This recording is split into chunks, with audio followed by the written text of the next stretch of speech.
वास्तविक संख्या का एक्स्ट्रा एंड एडवांस लेवल बहुविकल्पीय प्रश्न। आइए देखते हैं। पहला क्वेश्चन है, किन्हीं धनात्मक पूर्णांकों a और 3 के लिए अद्वितीय पूर्णांक q और r इस प्रकार विद्यमान होते हैं कि a बराबर b q प्लस r, जहाँ r संतुष्ट करेगा। देखिए, तो यह आपको ऑप्शन दिए हैं, इनमें कौन सा सही है? तो आपका शेषफल जो है r है और भागफल जो है 3 है। ठीक, तो जो शेषफल होता है वह भागफल से सदैव छोटा होता है और 0 से बड़ा या बराबर होता है। तो इस हिसाब से देखिए, जो r है वो 3 से छोटा और 0 से बड़ा या बराबर है। तो पहला ऑप्शन है आपका सही है। ठीक है, अगला क्वेश्चन देखते हैं। यदि दो संख्याओं का एचसीएफ 1 है तो वे संख्याएं कहलाती हैं। दो संख्याओं का एचसीएफ अगर 1 आपको मिले तो वह संख्या को आप क्या बोलेंगे? तो उस संख्या को हम बोलेंगे सअभाज्य संख्या। सअभाज्य संख्या का मतलब है कि वह जो संख्या है एक और स्वयं के एक के अतिरिक्त जो है किसी से विभाजित नहीं होगा, तो वह संख्या आपका कहलाएगा सअभाज्य संख्या। तो जब एक के अतिरिक्त किसी और से विभाजित नहीं होगा तो वह मौसा उसका क्या मिलेगा? एक ही मिलेगा। तो सअभाज्य संख्या यहाँ पर सही है। ठीक है, बी ऑप्शन। यदि 65 और 117 के एचसीएफ को 65m माइनस 117 के रूप में व्यक्त किया जा सकता है तो m का मान है। तो देखिए, सॉल्व करते हैं। तो 65 और 117 का हम एचसीएफ निकालेंगे, मौसा निकाल लेंगे, वह जो किसके बराबर होगा? इतना के बराबर होगा। तो इस हिसाब से सॉल्व हो जाएगा। तो 65 से इन दोनों का एचसीएफ निकालने के लिए करते हैं भाग विधि से। एक बार जाएगा,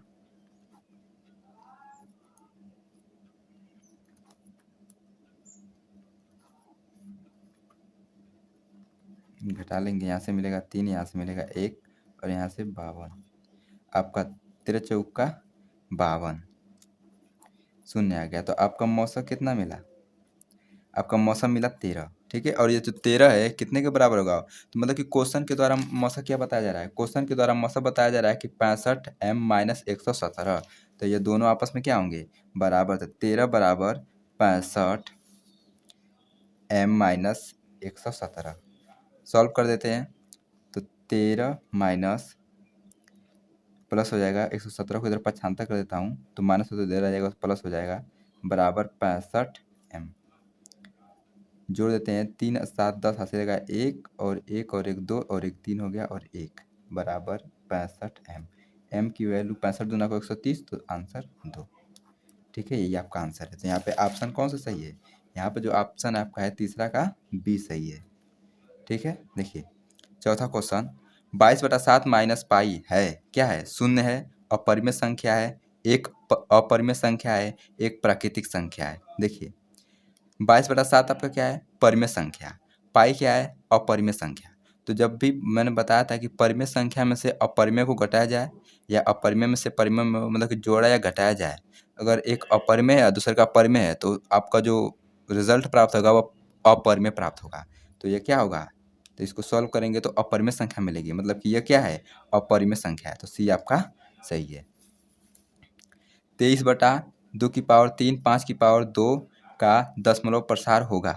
इसका दशमलव प्रसार बताया जा रहा है कि शांत होगा या अशांत होगा, पूछा है। तो शांत होगा, अशांत होगा, अशांत आवृत्ति का होगा, अशांत और अनावृत्ति का होगा। तो देखिए, कोई भी इस प्रकार का अगर हो, भिन्न के रूप में हो, तो उसका हर यदि 2 की पावर n और 5 की पावर m के रूप का होगा, और जहाँ पर जो n है और m जो है ये क्या होते हैं? ऋणात्मक पूर्णांक होते हैं,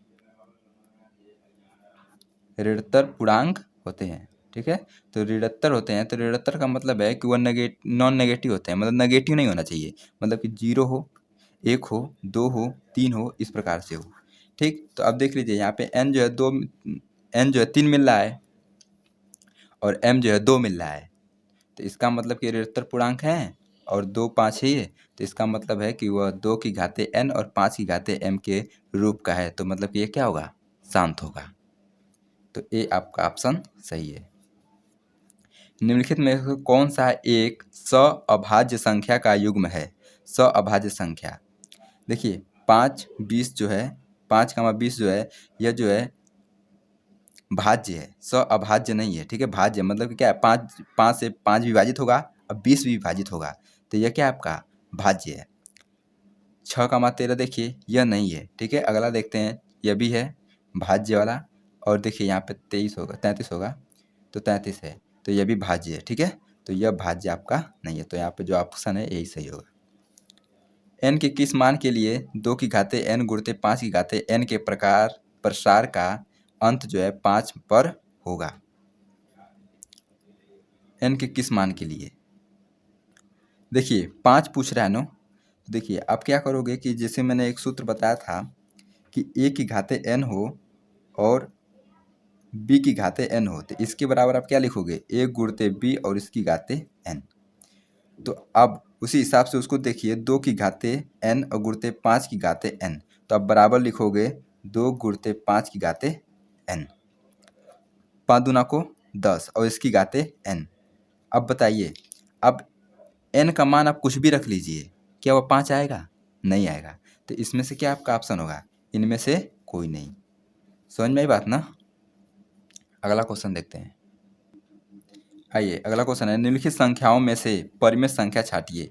कड़ी 9, कड़ी 0.009, घनमूल 9, कड़ी 24। बताइए इनमें से कौन सा जो है परिमेय संख्या है, ठीक है। देखिए तो यह आपका अपरिमेय है, मतलब कि 24 इसमें से पूर्ण रूप से निकल नहीं पाएगा, मतलब कि 24 किसी का वर्ग नहीं है, तो यह क्या होगा आपका अपरिमेय। यह भी नहीं निकल पाएगा क्योंकि आगे क्या है, घन है, ठीक है। तो यह भी आपका अपरिमेय, यह भी आपका अपरिमेय, और यह आपका बचा क्या, परिमेय, क्योंकि आप जब इसको सॉल्व करोगे तो कितना इसका आंसर आएगा, 3 आएगा, ठीक है। तो यह आपका आंसर सही है। अगला देखिए, क्या कड़ी में 4/9 एक परिमेय संख्या है? हाँ ऑफकोर्स है। देखिए कैसे, इसको जब सॉल्व करेंगे आप तो 4 वर्ग है, किसका वर्ग है, 2 का। 9 वर्ग है, किसका वर्ग है, 3 का। तो जब इसको सॉल्व आप करोगे, कड़ी से निकालोगे तो 2/3 आएगा। इसका मतलब 2/3 को आप जानते हो क्या बोलोगे, परिमेय संख्या बोलोगे। तो यह क्या है, परिमेय है। तो एक परिमेय संख्या है, तो इसका मतलब आंसर जो है सही है, हाँ। तो ए। निम्नलिखित संख्याओं में से कौन सी संख्या अपरिमेय संख्या है? अब इनमें छाट में आया कि कौन सी जो संख्या है अपरिमेय संख्या है। देखिए आपको देख कर पता चल रहा है कि कड़ी 3 क्या है, अपरिमेय संख्या है। फिर भी हम सब पे चर्चा कर लेते हैं। देखिए 25 किसी का वर्ग है ना, 5 का मतलब कि निकल जाएगा तो 5 आ जाएगा, तो परिमेय संख्या बन जाएगा। ये 4 आ जाएगा तो परिमेय संख्या हो जाएगा। यहाँ से 6/7 आ जाएगा तो परिमेय संख्या हो जाएगा। आपका आंसर जो है ये सही है, ठीक है। अपरिमेय संख्या कड़ी 3 है। निम्नलिखित संख्या में पूर्णांक छांटिए। पूर्णांक कौन सा है इसमें? देखिए अपरिमेय संख्या है तो पूर्णांक तो हो नहीं सकता, यह भी अपरिमेय संख्या है, पूर्णांक तो हो नहीं सकता। देखिए 4/5 आ गया तो भिन्न है, तो यह भी आपका पूर्णांक हो नहीं सकता। यह देखिए 64 किसका है, 8। जब इसको निकालोगे आप तो 8 आएगा, और 16 को निकालोगे तो 4 आएगा। 8 में 4 से आप भाग दोगे तो 2 आ जाएगा, और 2 एक क्या है, पूर्णांक है। मैंने पूर्णांक की परिभाषा आप लेक्चर इसमें वास्तविक संख्या के पहले, दूसरे, तीसरे में किसी में बताया है, ठीक है। तो जाकर उसमें देखिए। तो 11 का डी सही है, ठीक है। अब यहीं पे आपका चैप्टर फुल्ली एकदम समाप्त होता है। अब बहुपद स्टार्ट होगा, ठीक है। धन्यवाद। और प्रैक्टिस आप करिए, जो फंसे कमेंट कीजिए।